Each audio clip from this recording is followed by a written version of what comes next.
The trip to Sonoma. Our first stop was Muir Woods. I grabbed his hand and say, "Welcome to my world." As we walked deeper into the park, the sound of the city and the rest of the outside world fades into spiritual silence of the old growth forest. We talked about what it might have been like here before people came out to the West Coast and built the city of San Francisco, before Western expansion and the California gold rush. I told him about the woods in BC and showed him a grounding ritual of touching a tree trunk and communing with the tree. It's even more powerful with trees like these redwoods. Some of them are over 1,200 years old.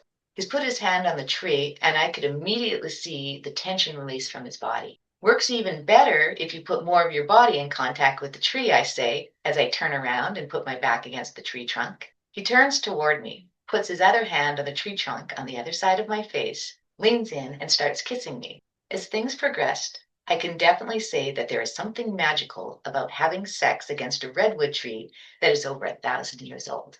Our next stop is Muir Beach, which is nearby and right on the water. We walk out to the overlook and take in the expanse of the Pacific Ocean. "I can't believe you've never been out here before," I say to him. "I can't believe I've never been out here before either," he says. "This is God's creation right here." "Do you believe in God?" I ask him. "I do," he says. "I thought at one point I might even become a preacher." "Oh, wow," I said. I told him about my experiences with the Catholic Church, the residential schools in BC that were initially established by the Catholic Church, and how hypocritical I found it all. I mentioned that I definitely felt creator energy, but I didn't call it God, at least not in the Christian sense. "Yeah, I can respect that," he said. After taking in and absorbing all of that ocean energy goodness, we got back in the car and continued our road trip, making our way up the coastal highway.